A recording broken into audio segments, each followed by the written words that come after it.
오늘 하나님께서 우리에게 주시는 말씀은 출애굽기 25장 8절로 16절 그리고 21절로 22절 말씀입니다. 제가 가진 성경으로 구약성경 120페이지에 있습니다. 출애굽기 25장 8절로 16절 그리고 21절로 22절 말씀 제가 받들어 읽겠습니다. 내가 그들 중에 거할 성소를 그들이 나를 위하여 짓되 무릇 내가 내게 보이는 모양대로 장막을 짓고 기구들도 그 모양을 따라 지을지니라. 그들은 조각목으로 궤를 짜되 길이는 2규빗 반, 너비는 1규빗 반, 높이는 1규빗 반이 되게 하고 너는 순금으로 그것을 싸되 그 안팎을 싸고 위쪽 가장자리로 돌아가며 금테를 두르고 금고리 넷을 부어 만들어 그 네 발에 달되 이쪽에 2고리 저쪽에 2고리를 달며 조각목으로 채를 만들어 금으로 싸고 그 채를 궤 양쪽 고리에 꿰어서 궤를 매게 하며 채를 궤의 고리에 꿰은 대로 두고 빼내지 말지며 내가 내게 줄 증거판을 궤 속에 둘지며 21절입니다. 속죄소를 궤 위에 얹고 내가 내게 줄 증거판을 궤 속에 넣으라. 거기서 내가 너와 만나고 속죄소 위 곧 증거궤 위에 있는 2 그룹 사이에서 내가 이스라엘 자손을 위하여 내게 명령할 모든 일을 내게 이르리라. 아멘. 기도하겠습니다. 참 좋으신 하나님 아버지, 긴 연휴를 마치고 우리가 다시 하나님 앞에 모였습니다. 우리의 해이해진 마음 가운데 오셔서 다시금 일상으로 돌아갈 수 있는 성령의 능력을 부어 주시옵소서. 이 시간 말씀을 듣기를 원합니다. 하나님의 말씀이 우리 가운데 온전히 와서 우리가 그 말씀을 마음판에 새기고 다시금 주님의 이름으로 살도록 인도하여 주시옵소서. 예수님의 이름으로 간절히 기도드렸사옵나이다. 아멘. 성경에는 많은 식물들과 나무들과 꽃들이 나옵니다. 그런데 성경이 쓰여진 문화권이 우리와 너무나 다르다 보니까 우리는 성경에 나오는 나무나 꽃들이나 식물들에 대해 거의 아는 바가 없습니다. 또한 번역을 많이 거쳤기 때문에 번역된 말들이 솔직히 정확하지 않은 것들이 너무 많습니다. 그것이 우리가 성경을 읽고 이해할 때 많은 걸림돌이 되기도 합니다. 하나님께서 맨 처음 이스라엘 백성에게 주셨던 그 말씀의 뜻을 우리가 이해하는데 이 모른다는 것이 많은 문제를 일으키는 것이죠. 게다가 구약의 이야기들은 우리에게 예수님 오신 이후로는 구약의 이야기가 필요 없다거나 혹은 그것은 예수님께서 이미 다 이루시고 끝내신 일이라서 우리가 알 필요가 없다라는 이야기들에 묻혀서 구약을 이해하는데 우리에게 큰 어려움을 많이 줍니다. 그러나 제가 생각하기에 또 공부를 하면서 느끼는 바가 하나님은 구약 말씀을 통해서 신약에 우리가 알아야 되고 온전히 예수님을 통해 받아야 하는 것들을 많이 알려주셨고 그뿐만 아니라 구약의 말씀 그 자체를 통해서도 오늘날 우리에게 주시는 말씀의 교훈이 또 하나님의 사랑이 많다 하는 것입니다. 그래서 오늘은 우리가 특별히 하나님께서 구약 시대에 머물러 계시겠다고 약속하신 이스라엘의 법궤, 언약궤, 증거궤 이름도 참 많죠. 하나님의 말씀을 넣었던 그 상자, 하나님께서 여기에 내 이름을 두고 내가 여기에 있겠다 말씀하셨던 그 증거궤에 대해서 말씀을 한번 나누어 보고자 합니다. 그런데 여러분께서 오늘 설교 제목이 시띠나무처럼이기 때문에 아니 증거궤 얘기를 한다면서 시띠나무처럼이 왜 나오나 이렇게 의문을 가지실 수도 있어서 먼저 말씀드립니다. 이것이 오늘의 중심 주제이기도 한데요. 하나님의 언약궤는 시띠나무로 만들었습니다. 그것을 우리가 먼저 기억하고 시작하기를 원합니다. 그러면 여러분께서 또 질문을 하실 거예요. 아니 오늘 성경 말씀에 시띠나무로 성막 만들거나 뭐 증거괴를 만들었다는 얘기가 단 한마디도 없고, 오늘 말씀에 나오는 나무라고는 보아하니 조각목이라는 것밖에 없는데 시띠나무랑 조각목이 무슨 상관입니까? 이렇게 질문하실 수 있겠어요? 말씀드렸다시피 성경 말씀을 번역함에 있어서 우리가 이스라엘의 나무들을 전혀 모르기 때문에 그냥 우리 주변에 있는 나무, 우리가 알만한 나무, 그 중에 모양이 비슷한 나무거나 발음이 비슷한 나무를 가지고 와서 번역한 예가 많이 있었습니다. 오늘 말씀에 조각목과 시띠나무도 마찬가지여서 우리나라의 최초의 성경 번역자들이 정말 열심히 했지만은 시띠나무를 알 수가 없잖아요. 그래서 이스라엘에서 또 여러 나라 말을 거쳐 중국어 한자 성경으로 번역될 때 중국 말에 이제 조각자 나무라고 있답니다. 저는 조각자 나무도 잘 모르겠는데 조각자 나무라는 것이 시띠나무와 그나마 비슷하고 또 그 조각자 나무라는 그 나무 이름이 조각목이라서 이게 닮았잖아요. 그래서 결국 시띠나무가 우리나라 말 성경으로 올 때는 조각목이라고 번역이 되는 것입니다. 실제로는 우리가 조각목과 시띠나무와 조각자 나무의 관련성을 전혀 이해할 수가 없죠. 아무튼 이 시띠나무는 이스라엘과 또 이집트 사이에 있는 이 광야에서 자라는 나무입니다. 나무 한 그루만 있을 때는 시타나무라고 부릅니다. 그런데 시타나무가 여러 개가 있으면 영어 배우신 분들은 아시죠? 복수형이라고 뭐뭐들 하고 붙을 때는 발음이 변하는 것처럼 시타나무가 여러 그루가 있으면 시띠나무가 되고 그래서 시띠나무가 된 거죠. 이 시띠나무를 우리가 식물사전을 찾아보면 또 아카시아 나무라고도 나와요. 그럼 우리가 우리나라에 그 많이 있는 아카시아 나무인가 생각할 수 있는데 역시 아닙니다. 여담이지만 우리나라에서 아카시아 나무라고 부르는 그 나무의 원래 이름은 아카시아가 아니라 아카시예요. 아카시 나무와 아카시아 나무가 다르기 때문에 역시 또 다르구나. 한마디로 우리는 이 시띠나무에 대해 제대로 본 적이 없습니다. 다만 사진을 보거나 또 식물 사전을 찾아보거나 할 때 이렇게 생겼구나 하고 알 수가 있는 것이죠.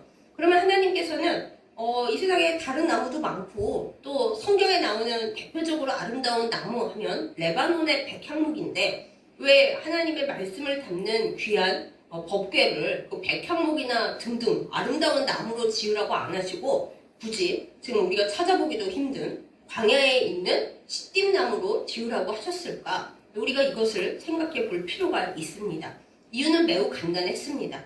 이스라엘 백성이 어느 땅에 정착한 때가 아니라 광야 생활을 하면서 아무것도 없이 헤매고 있었던 때에 하나님께서 이 성막과 법궤를 지으라고 하셨기 때문입니다. 그래서 그 당시에 구할 수 있는 나무라고는 광야에서 자라는 시띠나무밖에 없었습니다.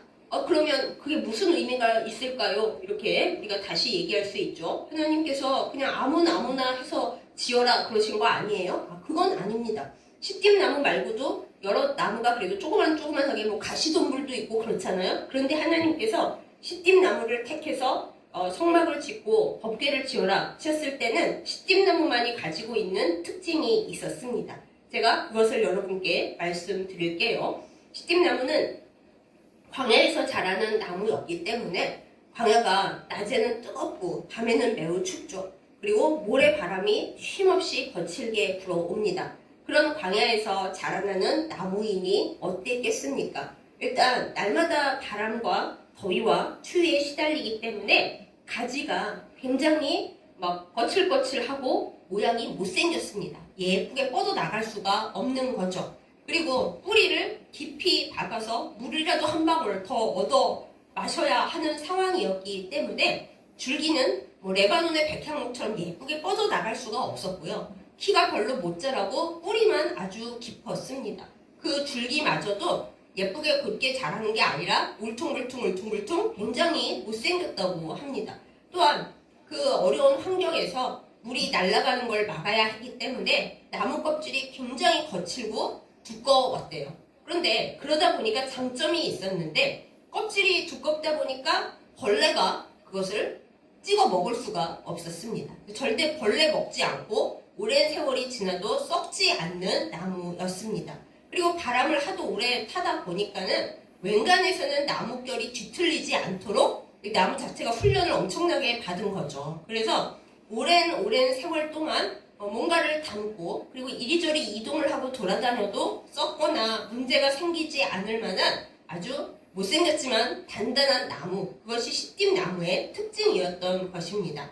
그래서 광야에서 구할 수 있는 흔한 나무고 아름답지도 않고 문제가 있으려면 있고 목수가 짓거나 좋은 거 만들려고 고를 때는 절대 고르지 않을 그런 하찮은 나무였지만 하나님께서는 이스라엘 백성에게 말씀을 하셨습니다. 얘들아, 내 성막과 그리고 특별히 나의 법궤는 이 시띠나무로 지어라, 이렇게 말씀을 하셨던 것이죠. 그래서 여러분께서 성경을 읽으시다가 조각목이라는 단어를 발견하시면 이 나무가 뭐야? 조각조각을 만든 나무인가? 이러지 마시고 이게 이집트에서 이스라엘로 가는 광야에서 자라는 시띠나무를 얘기하는 거구나. 못생겼지만 단단한 나무고 벌레 먹지 않고 썩지 않는 나무고 그리고 무엇보다도 하나님께서 직접 선택하신 그 나무구나, 이렇게 아시고 읽으셨으면 좋겠습니다.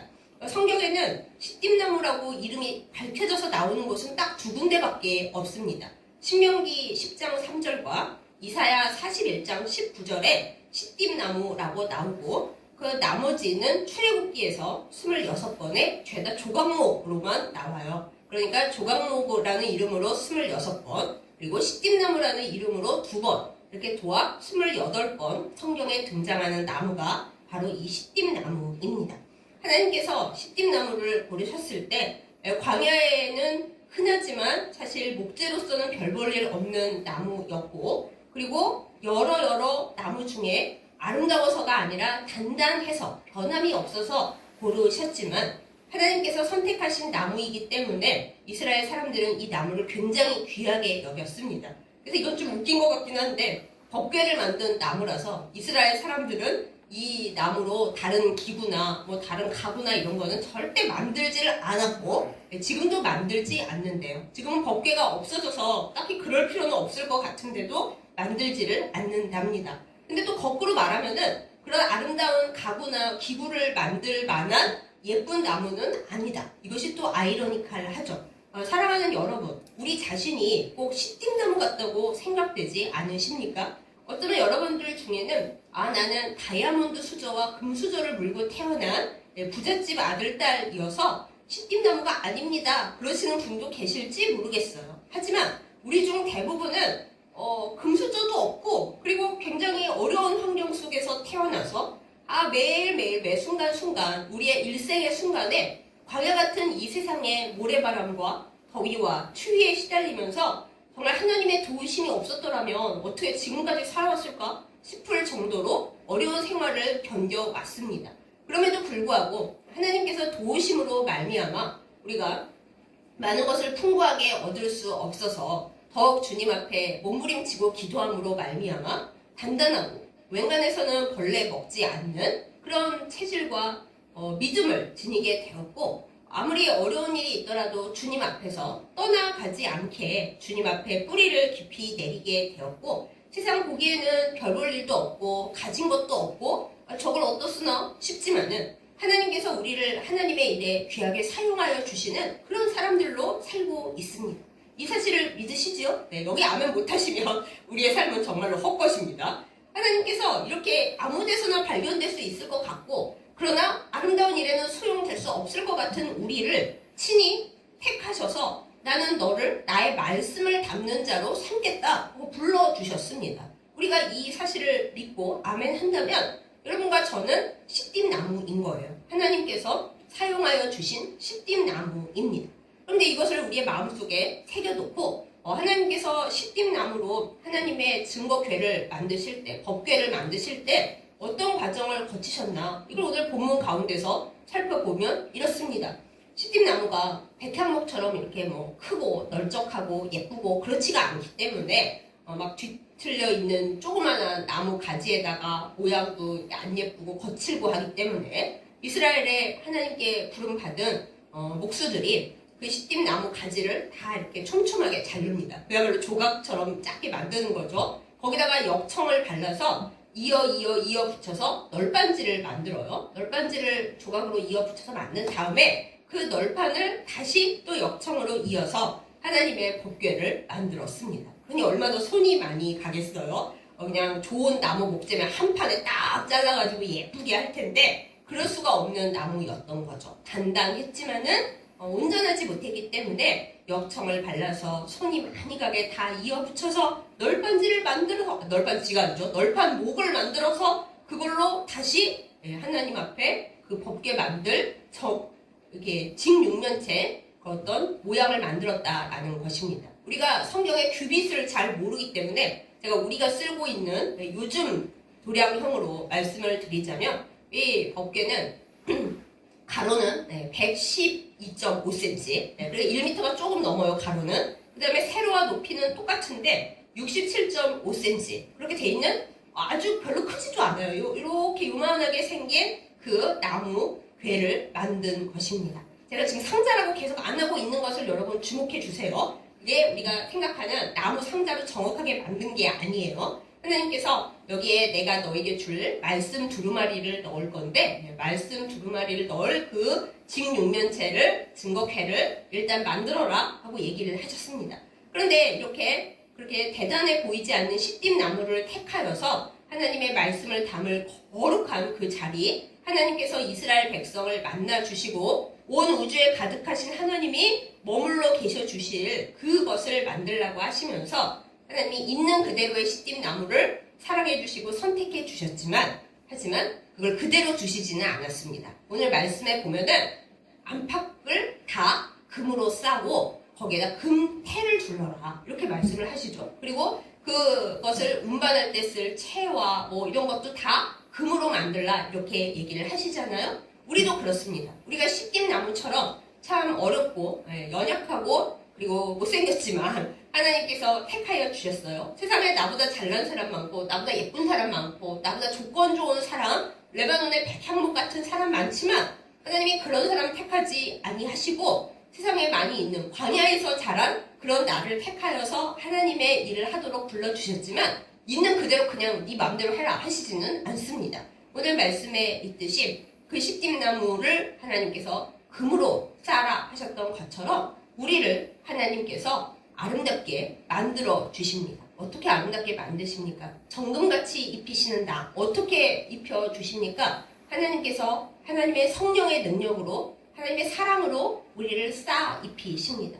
우리 주 예수 그리스도의 보혈로 우리를 정결하게 쌓아 입히십니다. 그래서 우리의 못난 모습, 우리의 거친 모습, 우리의 죄 많고 초라한 모습을 하나님의 영광과 하나님의 사랑으로 두루 쌓으셔서 그 이후에 우리를 살게 주시는 것입니다. 사랑하는 여러분, 내가 못생겼고 내가 능력이 없고 내가 아무것도 가진 것이 없어서 하나님께 쓰임받을 일이 없다. 저를 쓰지 마세요. 이렇게 얘기하지 마십시오. 하나님 언제 우리를 너의 못난 모습 그대로 쓰겠다 이러셨습니까? 너는 연약하고 너는 부족하지만 그래서 내가 너를 택했는데 하지만 나는 너를 나의 능력으로 나의 사랑으로 내가 너를 입히는 그 모든 것으로 정금같이 귀하게 너를 쌓아서 너를 사용한다 이렇게 말씀해 주십니다. 이것이 바로 법궤에 들어있는 하나님의 사랑과 하나님의 입히심의 의미입니다.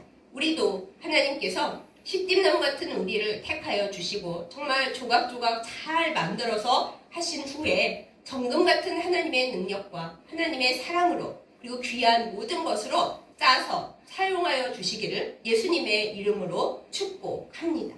그래서 이렇게 금으로 싸서 만드신 후에 하나님께서 그럼 뚜껑은 어떻게 하셨냐? 제가 계속 지금 뚜껑 얘기를 안 하고 이리저리 가고 있잖아요. 우리 생각에 그럼 뚜껑도 똑같이 만들어가지고 나무로 덮었나요? 아닙니다. 오늘 말씀을 잘 읽어보면 그렇게 하신 것이 아니고 하나님께서 뚜껑은 절대 나무로 안 만들게 하셨어요. 뚜껑만큼은 금으로 온전히 만들어서 그냥 금도 아닙니다. 금으로 네모 반듯하게 만든 게 아니라 그 금 뚜껑 위에는 천사를 양쪽에 이렇게 금으로 만들게 하셨어요. 오늘 말씀에 보면 그룹이라고 나오는데 천사의 날개가 서로 이렇게 맞붙어서 뚜껑을 쌓도록 이렇게 만드신 다음에 천사 둘이 붙어있는 그런 금 뚜껑을 만드신 거예요. 천사도 금으로 만든. 그리고 그것을 그대로 덮게 하셨습니다. 히브리 말로 뚜껑을 카포레트라고 부르는데 이 카포레트라는 말을 아무 뚜껑, 냄비 뚜껑에 쓰지 않습니다. 오직 이 법궤를 덮는 속죄소라고 부르는 이 뚜껑에만 카포레트라고 씁니다. 그리고 하나님께서 말씀하시기를 이 시띠나무로 만들어서 금을 입힌 법궤와 그리고 금으로 만들어서 그 위에 천사를 이렇게 딱 세워놓은 그 금뚜껑, 그걸 덮은 그 장소에서 내가 너희를 만나겠다고 말씀을 하셨어요. 그래서 그 뚜껑이 있는 자리가 바로 속죄소라고 부르는 곳입니다. 이 속죄소가 하나님께서 이스라엘 백성을 만나주시는 자리였기 때문에, 아주 지극히 거룩한 자리였기 때문에 이스라엘 성막 시절에나 또 이스라엘 제1성전 시대에나 가장 깊은 곳, 지극히 거룩한 지성소에다가 이걸 갖다 놨어요. 그리고 대제사장이라 하더라도 1년에 딱 한 번밖에 못 들어갔습니다. 대속죄일 한 번만 들어가는데, 아무리 대제사장이라 하더라도 그냥 맨몸으로 랄랄랄랄라 하고 들어갈 수 있는 게 아니었습니다. 대제사장이 거기 들어가려면 먼저 금향로에다가 향기, 하나님께서 지정하신 그 기름으로 만든 그 향기를 쫙 피웁니다. 그 향기가 지성소를 안개처럼 가려서 대제사장이라 할지라도 법궤와 그 뚜껑이 있는 속죄소를 함부로 바라보지 못하고 옆걸음으로 그 향기, 연기에 딱 되어 있는 걸 옆걸음으로 들어가가지고 하나님 앞에 자기의 죄를 대속받기 위해서 수송아지의 피를 7번, 또한 백성의 죄를 대속받기 위해서 순념소의 피를 이렇게 그 지성소 앞에 그 법궤와 속죄소 있는 곳에다가 피를 먼저 뿌렸어요. 그래서 제대로 죄를 회개하고 하나님 앞에 용서를 받았으면 대제사장이 죽지 않는데, 만약에 제대로 회개가 안 됐고 속죄를 못 받는다? 그럼 대제사장도 그 자리에서 바로 죽었습니다. 그냥 밖으로 나올 수가 없고 아무도 못 들어가기 때문에 대제사장이 그 안에 들어갈 때 바지 끝에다가 긴 줄을 달았습니다. 그래서 만약에 문제가 생겨서 대제사장이 안에서 죽었다, 그럼 밖에서 끈을 잡아 당겨서 나올 수 있게, 끌어 당겨서 나갈 수 있게 그렇게 하도록 그렇게 엄격하게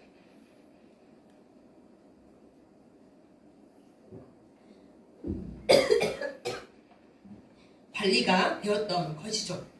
그리고 나서는 하얀 세마포 옷을 차려 입었습니다. 하나님 앞에 나가는 자리이기 때문에 정성껏 아주 깨끗한 옷을 차려입고 나가서 1년에 단 한 번 하나님 앞에 가서 그것을 볼 수가 있었던 것이죠. 그만큼 하나님의 법궤, 그리고 그 정금으로 뚜껑을 받은 그 속죄소는 이스라엘 백성이 하나님 앞에 나가서 정결하게 깨끗함을 받고 하나님의 말씀을 받는 데 있어서 아주 중요한 것이었습니다. 그런데 그 법궤를 아주 평범하고 못생긴 시띠나무로 만들었다니 참 대단하지 않습니까? 그러니까 이 얘기는 뒤에 한 번 더 하기로 하고, 이렇게 하나님께서 명령해 주셔서 만든 법궤는 이스라엘 백성들이 광야 생활을 하는 동안 굉장히 중요했습니다. 이스라엘 사람들이 이 하나님의 법궤를 광야 40년 동안 메고 다니는 동안에 하나님께서 항상 이스라엘 백성들이 언제 출발해야 되고 언제 멈춰야 되는지를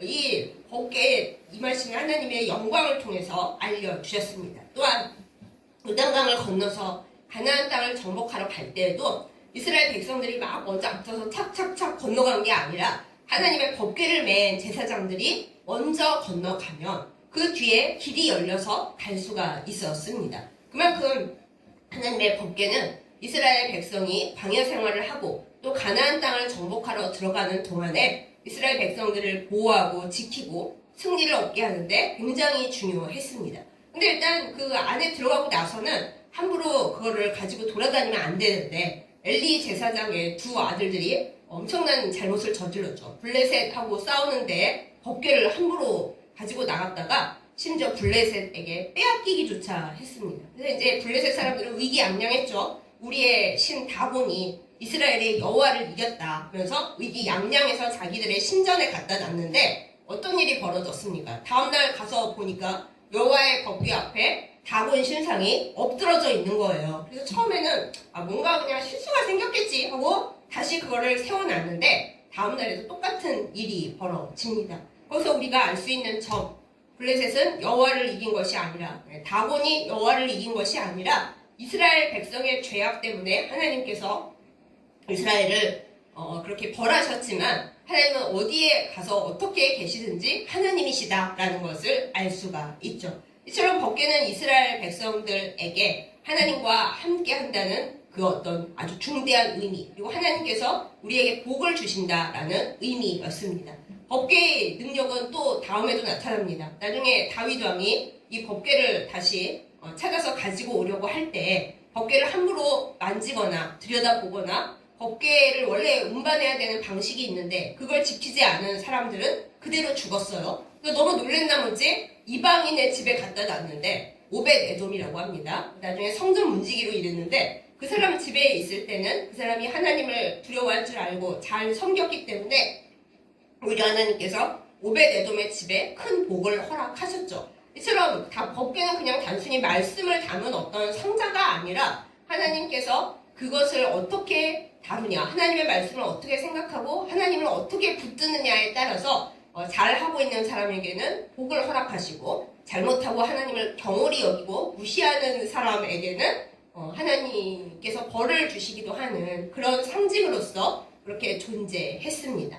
그럼 여러분, 이 법궤가 어디 갔을까요? 지금은 어디에 있을까요? 많은 분들이 궁금해하는데 학자들이 그리고 이스라엘 사람들이 말합니다. 솔로몬 성전이 무너졌을 때 생각해보세요. 그 법궤 뚜껑은 정금으로 만들었다고 했잖아요. 법궤도 일단 금으로 짜져 있잖아요. 금을 탐내는 바벨론 군대 사람들이 다 파괴해서 가져갔고 그 내부는 사라졌을 거다. 이렇게 얘기를 합니다. 참 애통하죠. 그 귀중한 하나님의 법궤가 없어졌다니 마음이 아플 수 있죠. 그러나 우리 그리스도인들은 안타깝다. 이스라엘의 법궤가 그렇게 사라졌다니 하고 애통할 일이 아닙니다. 왜냐하면 예레미야 선지자가 그랬어요. 하나님의 날에 다시는 법궤를 만들 일이 없다. 근데 예레미야 선지자는 그 예언만 하고 그 뒤에는 보지 못했지만 히브리서를 통해서 하나님은 우리에게 말씀을 주십니다. 우리 주 예수 그리스도께서 그 옛날 아까 제가 열심히 얘기했던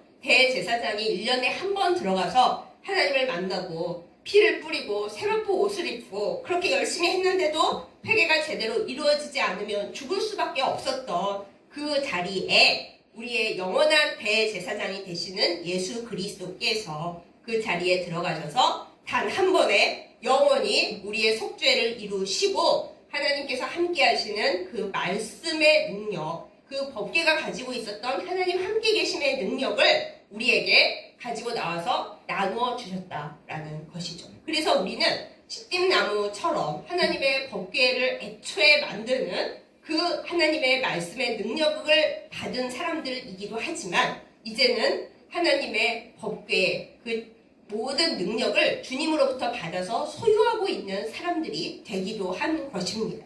우리가 아까 말씀을 나눌 때 블레셋의 신 다곤 신상이 하나님의 법궤 안에서 무너져 내렸다 말씀을 드렸어요. 우리에게는 아무 능력이 없지만 우리 주 예수 그리스도께서 우리에게 넘겨주신 그 말씀의 능력을 우리가 받아 가짐으로 말미암아서 이 세상의 모든 우상과 또한 우리를 넘어뜨리려고 하는 악한 세력 앞에서 우리는 이길 수 있습니다. 악한 세력을 무너뜨릴 수 있습니다. 왜요? 우리가 기도를 잘하고 우리가 강해서요? 절대 그게 아닙니다. 우리의 영원한 대제사장이 되신 예수 그리스도께서 모든 일을 단번에 이루시고 하나님의 법궤에 들어있던 그 놀라운 말씀의 능력과 하나님이 함께 하시는 그 힘을 우리에게 나누어 주셨기 때문입니다. 내가 잘해서가 아니라 하나님께서 나와 말씀으로 함께 하시고 우리 주 예수 그리스도께서 주신 그 보혈의 능력이 성령의 기름 부으심이 우리에게 부어져 있기 때문에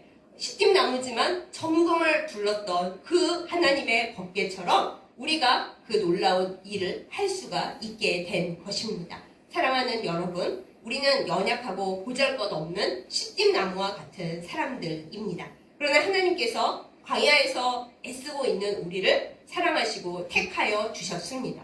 하나님의 법궤는 없어졌고 또 있을 때도 부분적이었지만 우리 주 예수 그리스도께서 모든 속죄를 단번에 이루시고 우리에게 예수님의 이름을 부어주심으로 말미암아 우리도 이제 하나님의 작은 법궤들이 되었습니다. 우리가 어디를 가든지 무엇을 하든지 하나님의 이름과 하나님의 말씀으로 우리 주 예수 그리스도의 보혈과 성령의 능력으로 금으로 둘러서 나아가면 다곤 신상이든지 그 어떤 넘어가지 못할 산이든지 우리 앞에 있는 어떤 요단강보다 더한 강이 있든지 무엇이 있을지라도 우리는 다 건너갈 수 있습니다. 이것이 하나님께서 우리에게 주신 능력이요, 사랑이요, 그리고 하나님의 놀라운 이름인 것입니다. 사랑하는 여러분, 우리는 연약합니다. 시띠나무처럼 초라합니다. 그러나 하나님께서 우리 각자를 부르시고 택하셨습니다. 이 비밀과 이 사랑을 놓치지 않는 우리이기를 예수님의 이름으로 축복합니다.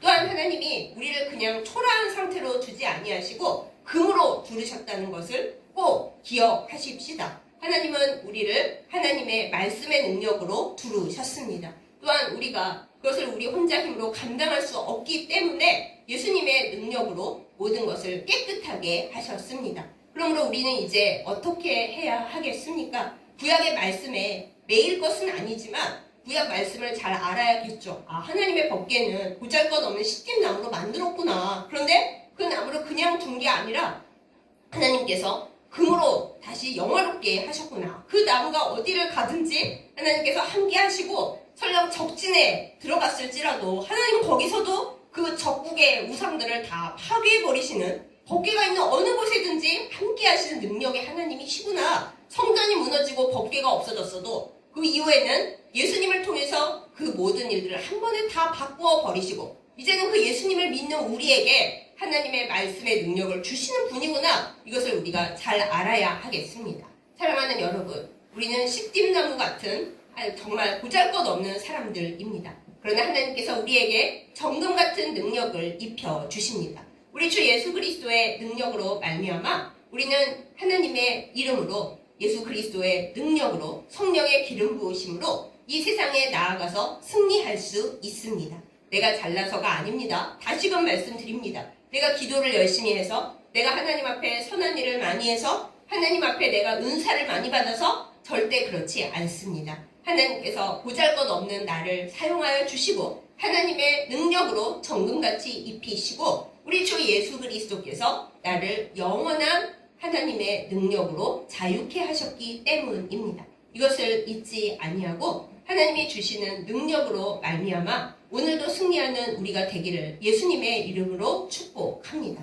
우리가 날마다 물질과 가난의 영에 매여 있습니까? 그것은 우리에게 다곤과도 같은 것입니다. 때로는 내가 하나님을 믿는데 하나님의 능력보다 오히려 물질 앞에서 더 괴로워한다, 넘어진다, 그렇게 생각할 수 있습니다. 이스라엘 백성들이 블레셋과의 전쟁에서 하나님을 온전히 의지하지 못하고 그저 법궤의 능력만 미신적으로 믿고 싸우다가 넘어진 것처럼 우리도 때로는 그럴 수 있죠. 그러나 하나님은 진정으로 강하신 하나님이십니다. 우리가 하나님을 온전히 의지한다면 우리가 물질의 두려움, 또 가난의 염려, 또 우리의 삶의 어려움에 대한 근심, 이 모든 것이 있을지라도 하나님의 능력으로 말미암아 그것들은 주님의 이름 앞에서 넘어질 수밖에 없습니다. 우리가 하나님 앞에 기도할 때 그러한 능력을 우리에게 주시기를, 주님의 이름으로 담대하고 이 세상에 어떤 것이 우리를 두렵게 할지라도 우리는 주님의 이름으로 이길 수 있다는 것을 알고 행하도록 주님 앞에 기도하기를 원합니다. 그리하여 하나님의 능력과 말씀이 있는 곳에 하나님의 승리가 늘 있었던 것처럼